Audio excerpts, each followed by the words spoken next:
অসমৰ মহিলাসকলৰ বাবে এটা খবৰ দিব বিচাৰিছো। নিৰ্বাচনৰ সময়ছোৱাত অৰুণোদয় আঁচনি প্ৰদান কৰা সদায় এটা বিতৰ্কিত বিষয় হৈ থাকে। সেইকাৰণে কেতিয়াবা বিৰোধী পক্ষেও আপত্তি কৰে যে ইলেকশ্যন চলি থাকোঁতে কিয় অৰুণোদয় দিলে। আমি যাতে বিতৰ্কৰ ঊৰ্ধ্বত থাকিব পাৰোঁ, ফেব্ৰুৱাৰী মাহৰ 20 তাৰিখে অসমৰ প্ৰতিগৰাকী অৰুণোদয় হিতাধিকাৰীক বিহুৰ উপহাৰ হিচাপে আমি আগতীয়াকৈ 8,000 টকা দিম।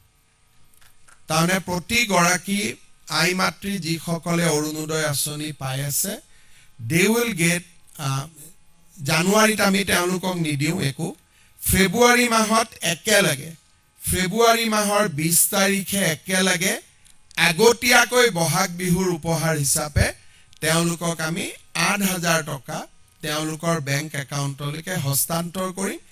তেতিয়া আৰু বিহুলৈকে তেওঁলোকে সুন্দৰভাৱে তেওঁলোকৰ বিহু পালন কৰিব পাৰিব। মই আপোনালোকৰ জৰিয়তে অসমৰ আই মাতৃসকললৈকে এই সুন্দৰ উপহাৰটো ঘোষণা কৰিব খুজিছোঁ। অসমৰ মহিলাসকলৰ বাবে এটা খবৰ দিব বিচাৰিছোঁ। নিৰ্বাচনৰ সময়ছোৱাত অৰুণোদয় আঁচনি প্ৰদান কৰা সদায় এটা বিতৰ্কিত বিষয় হৈ থাকে। সেইকাৰণে কেতিয়াবা বিৰোধী পক্ষেও আপত্তি কৰে যে ইলেকশ্যন চলি থাকোঁতে কিয় অৰুণোদয় দিলে। আমি যাতে বিতৰ্কৰ ঊৰ্ধ্বত থাকিব পাৰোঁ, ফেব্ৰুৱাৰী মাহৰ 20 তাৰিখে অসমৰ প্ৰতিগৰাকী অৰুণোদয় হিতাধিকাৰীক বিহুৰ উপহাৰ হিচাপে আমি আগতীয়াকৈ 8,000 টকা দিম।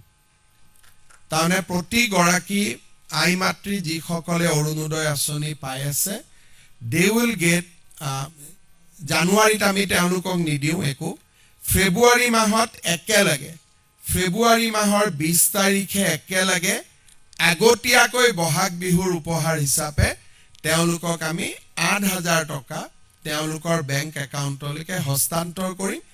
তেতিয়া আৰু বিহুলৈকে তেওঁলোকে সুন্দৰভাৱে তেওঁলোকৰ বিহু পালন কৰিব পাৰিব।